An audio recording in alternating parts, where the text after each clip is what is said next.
To the people who suddenly disappear from meetings when it's table topics time, do not do that. You are losing a key integral part of the meeting. So show up and raise that helium hand and engage in table topics. I'm really intentional about Toastmasters that every year I must level up and do a leadership role, because I've found that every time I upscale in Toastmasters in my paid space and in social spaces, so it follows that leveling up trajectory. So definitely Toastmasters Leadership Institute is the place to be.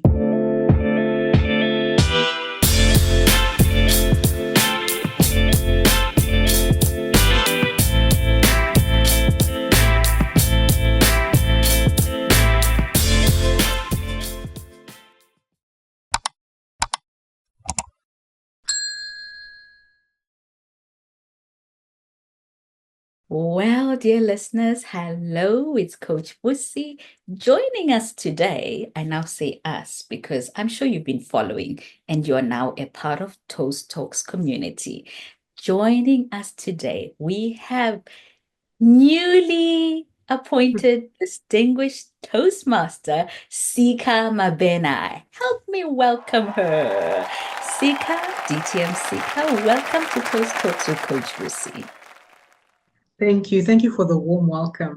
DTM Sika, tell me, how did you become a Toastmaster? How I became a Toastmaster is I was given a platform where I was supposed to hold the mic and I could not speak. And it was in a church setting, so I didn't want to humiliate myself in front of over 300 congregants. And we also have an online following of over 1,000 followers. So I said to my sister that they want to give me the mic. And then my sister said, join Supreme Toastmasters Club. And then when I joined, she connected me with Coach Dorothy. And then there's also another member called Dumiso from Supreme. Then she said to me, these will be your mentors to accelerate you on your journey. So that's how I became a Toastmaster. Lovely. Your setup, you were set up for success right there. When you get into Toastmasters and you have a mentor and you have a coach, and when you are in the company of the DTM Dorothys, trust me, you are in good company. So no wonder that your journey was smooth. How long ago was this, Sika? This was in 2019. All right. Okay. Now tell us about your journey. How did you feel when you opened your Distinguished Toastmaster package? It was so exciting when I opened it, because when I joined Toastmasters, the aim was never to be a distinguished Toastmaster. I just thought it was for them. I would see Coach Dorothy, Coach Zavai, and I would say it's for them. So I sort of like stumbled upon the DTM journey. And when I opened that plaque, I made the biggest noise. And I still can't believe it. I actually got someone to hang it up for me. I've decided to have an awards wall, and it is there. When I knock off from work, I go to my awards wall and I look at my awards and I say, wow. But right now, the DTM one is the one that is, I can't get over it. And I can't wait for conference to go and get the DTM gong. So I'm specifically going so that I can be taking a beautiful photo on stage, because it's just such an epic moment. I can't even describe it, because if you are also a distinguished Toastmaster, you know the sleepless nights, the sweat, the speeches to get it. It's not really easy to get.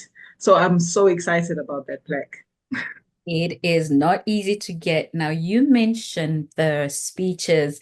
The speeches I didn't find as taxing as the other roles. Those roles, they stretched me, and I don't regret it, but it made me value the weight of anyone who has DTM after their name.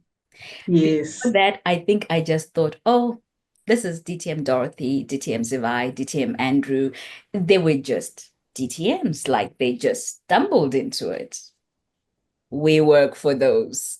So Yes. congratulations again. I'm Thank you. really, really happy for you. And I love the way that you say it's there as you look at it and you actually get pumped up to say, Girl, you did this. Yes, Now, where I met you, Sika, was when you were serving District 74. What yes. was the role you were taking? And I'm sure it was part of your DTM journey, correct? Yes, it was. I believe the time you were an area director for Division S. And at that time, I was now the administration manager for District 74. That's That's right. how we met. Right. I had seen you, bumped into you in other places, but because of what the roles we're both taking, we were in closer contact. How did you find that role? Today, I would really want to talk about the different roles that people go through because you have interesting roles. So, we're going to talk about this first, and then we're going to go into the next one. Okay, so how I actually got to administration manager, I think it would start with area director. I had applied for area director in the now District 129. So I didn't get a placing, but where I did get a placing was in District 74, of which I didn't know anyone. So the whole role was done remotely from trying to understand the geographic makeup of the clubs and Mhm. then also understand the vice president, education presidents. It was a whole remote journey. So when I got there remotely, I completed the area director role and then I raised my hand to continue remotely.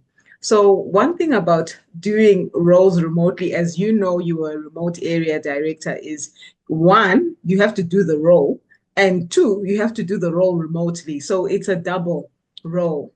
And also, when you're leading remotely, you need to put in the extra effort because you don't have that luxury that I'm just going to get in my car, drive to a meeting 30 minutes away, and Mhm. I can just connect with someone at a coffee shop in town.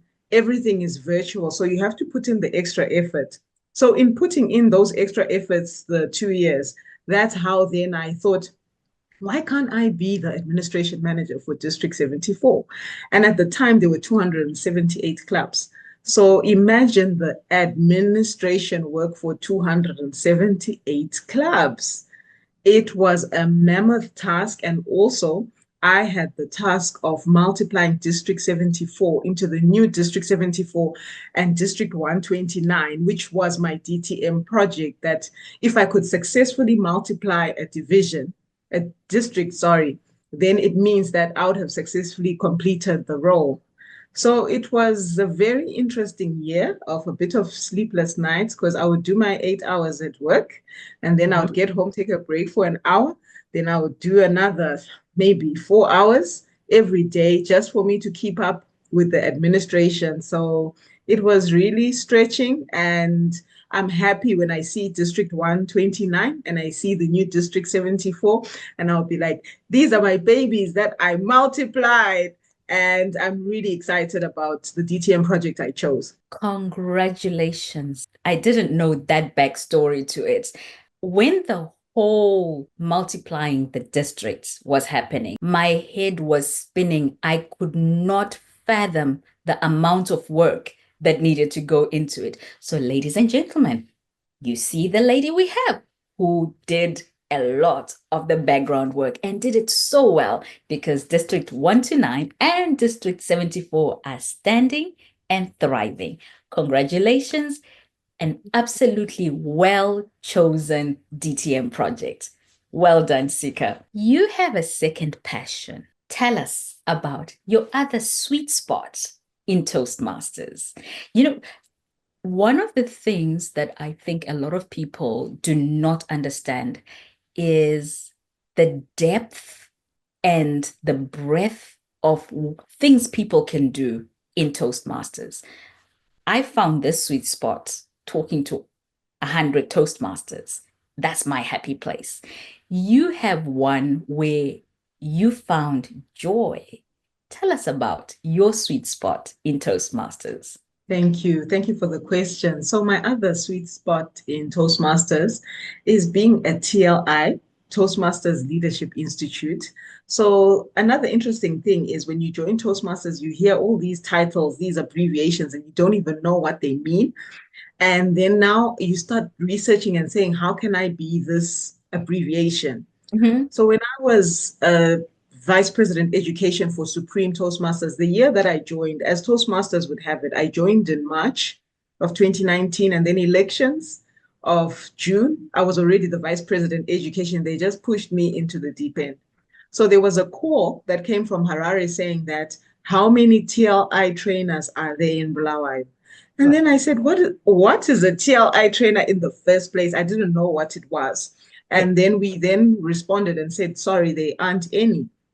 So Oh, along my journey, when I was now administration manager, I then said, I would like to be one. And when I did the assessment, my assessment was brutal, but at least I did pass. And I became one. And that was like, I think DTM, then TLI, the excitement, levels of excitement. And what I have enjoyed about being a trainer is that I train different roles each club officer training season. mm, And each role, you are given the material. Of course, you can add your own flair and your own experience, but the roles are very different. And what I enjoy the most about them is that you can transfer those learnings into a paid space. So mm, when I look at the material, so I have trained Sergeant at Arms, I've mhm, done members, I've done immediate past presidents, I have done vice president membership, mhm, and I have also done VPPRs. So I have done all these roles, and each of them is so different. And mm, the nice thing about Toastmasters is that when you're teaching in the room, you have older Toastmasters, you've got brand new ones and medium mhm, ones. So what I like to do when I do the training is that I like to co-train with the seasoned Toastmasters in the role. And also while they're teaching, I'm also learning. While I'm teaching, the new people are also learning, and even the older people. So I really enjoy the Toastmasters Club Officer training season. And I enjoy more that at work, I've also become the trainer at work. I have become the trainer at church. So I feel that if you master things in a Toastmasters setting, which is a supportive learning environment, then it means that when you go into a paid space or other spaces, you just naturally default to being the expert somehow. Everything sort of like gravitates. That's why for me, I'm really intentional about Toastmasters that every year I must level up and do a leadership role, because I've found that every time I upscale in Toastmasters in my paid space and in social spaces, I also, so it follows that leveling up trajectory. So definitely Toastmasters Leadership Institute is the place to be. You would say so. That is your sweet space. I love that for you. It is absolutely awesome. When you pay that $60, I know for a lot of us, it is money. And you may underestimate exactly what you're getting from that $60. However, if we use that helium hand that DTM Aleta told us about, which you were confirming just now, and we keep moving into places and spaces that stretch us, we can never be the same person. Every single time you're paying your subscription fees, you are evolving into a better version of yourself. How does one become a TLI trainer? So, how you become one under the TLI chair, which is the Toastmasters Leadership Institution chair. So, Mhm. what they do is they have a speaker to trainer course that they run, usually every club officer term, training term. So, when that flyer goes out, you just have to attend one. Then, when you've attended one, then you then contact them and then you say, I've attended one, I would like to become a TLI trainer. And then what they will do at times is that they will assign you to a mentor who will assist you. Or if you're capable of being a self starter, you can coach yourself. And then when you're ready, you tell them that you're ready. And then next time they're having a club officer training, you then train, you're evaluated. And then if you pass that evaluation, wow, you become a TLI trainer. It's just that simple. That sounds fantastic. My challenge is the time zone issue. Mm. However, I am looking for a club that is around my time zone so that I can start experiencing those kind of things. I love training. As a coach, I'm always wanting to level up. So it's something that I will definitely look into doing.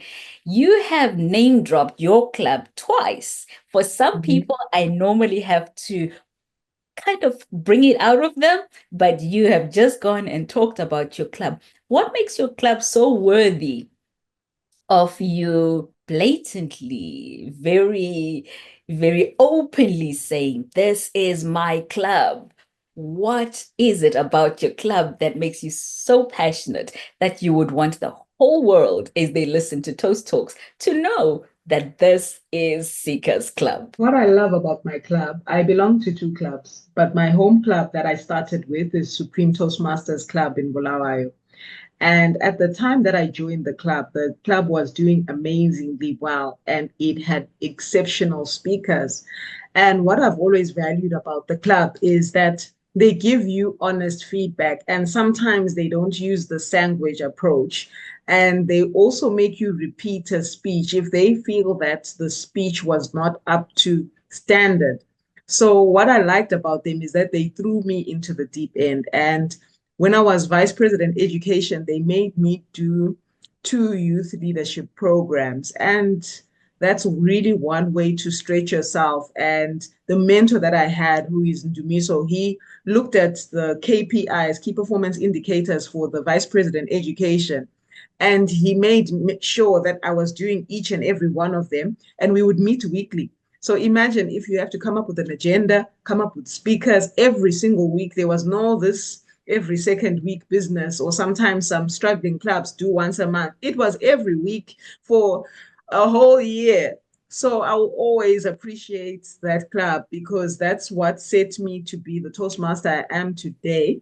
And then when I also became president, the club, like clubs, they have peaks and then they go down in members. So unfortunately, in my year, it went down. So now trying to resuscitate a club that is on the verge of disappearing off the dashboard, it's a learning experience. So Mm. I'm really proud of the fact that one, the club didn't die in my hands.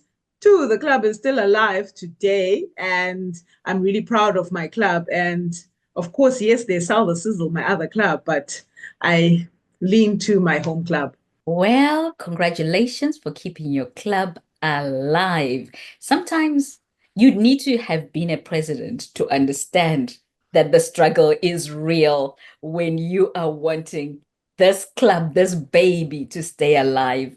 Because you start off with the vision, there is a plan that you want to see come out of this. And I was charter president for Global Women Extraordinaire. So I absolutely understand deep end swimming. It is not easy, and when you come out of it, you're like, oh, thank you for IPP, immediate past president role, where you get to pause and breathe because you need it. With Toastmasters, when it comes to the structure and we're looking at table topics, what is your experience with table topics? Do you think they are valuable? What value do you see for yourself when we get into table topic sessions? Okay, for me, for table topics, the first time I went to Supreme, they made me do table topics. And then I won the little award for table topics. So from then, I was just in love with table topics. And what I like about it is that it is true. I feel that life and conversations at work, at home, it's just a series of table topics because you never know what the person is going to ask you. And you're supposed to answer it succinctly. You're supposed to be clear in your communication, and especially at work.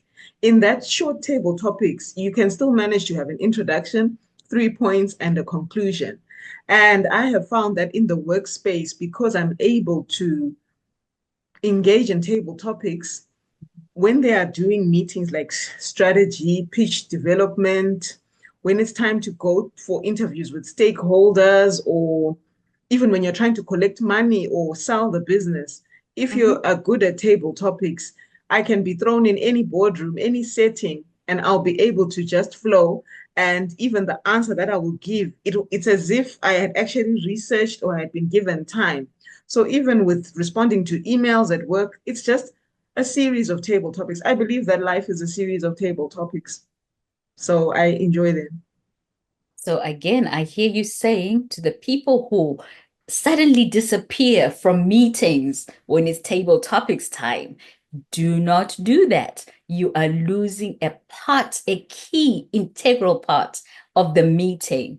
So show up and raise that helium hand and engage in table topics. Sika, when it comes to the speeches, do you have a trick, a tact as to how you prepare for your speeches?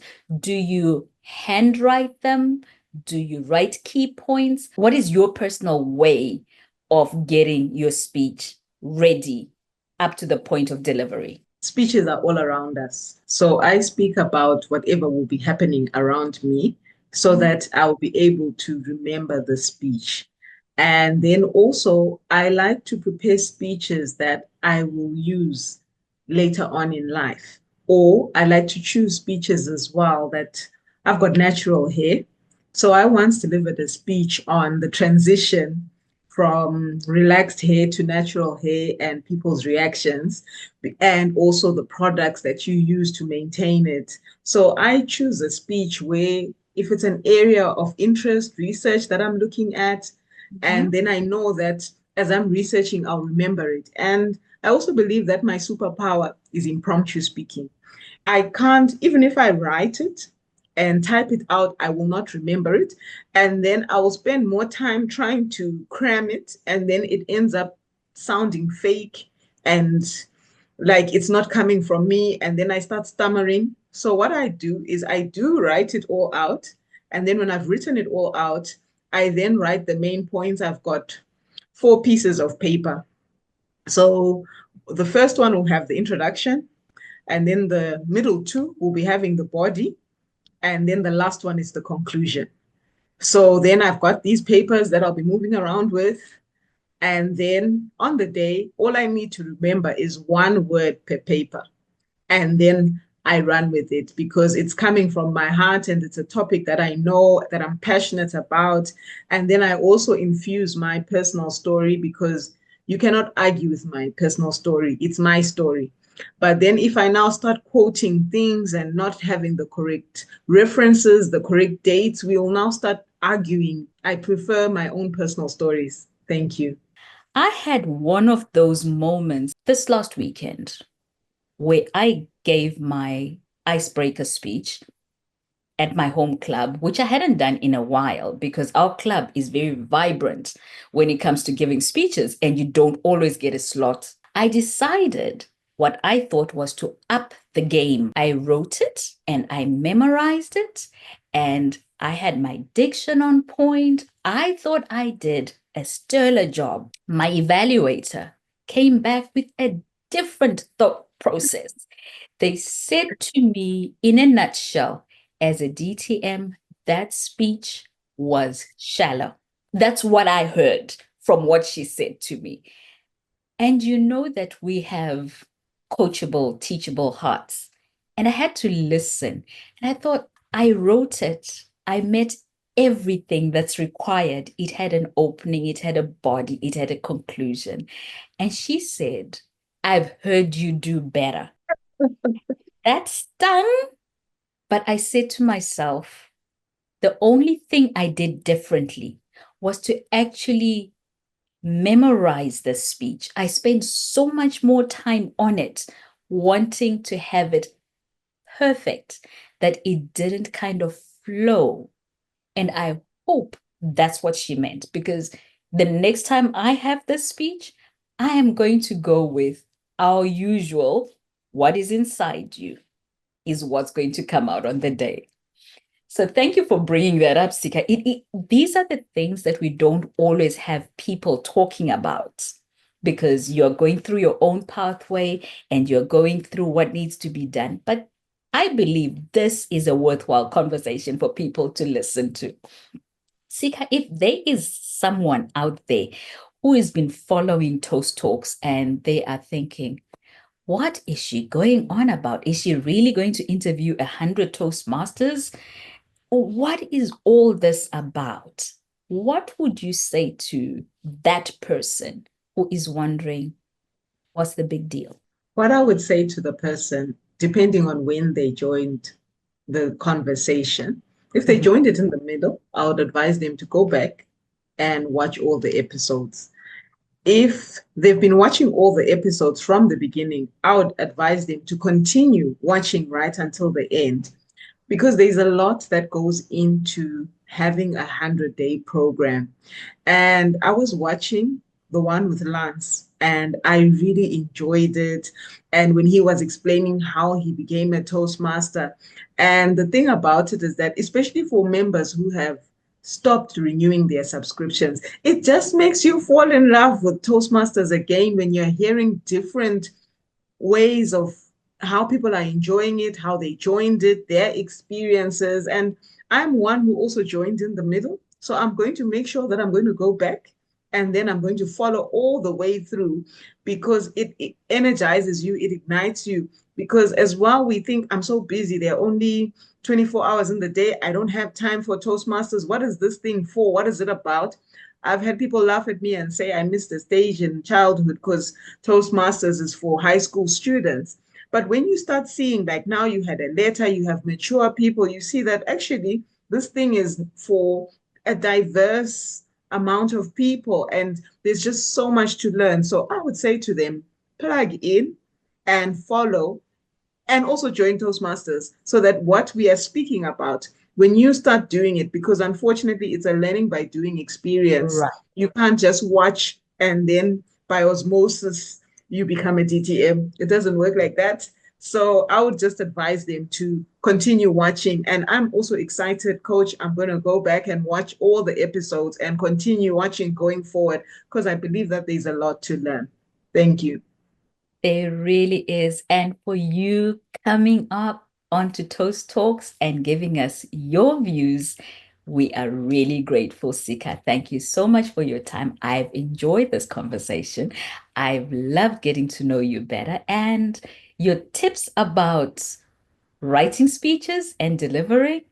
I am 100% on Team Seeker. I will be doing it just the way you do. And for the natural hair team, kudos. Thank you so much, Seeker. All the best as you go about your Toastmasters journey, and I'm sure we'll be bumping into each other again pretty soon. Yeah.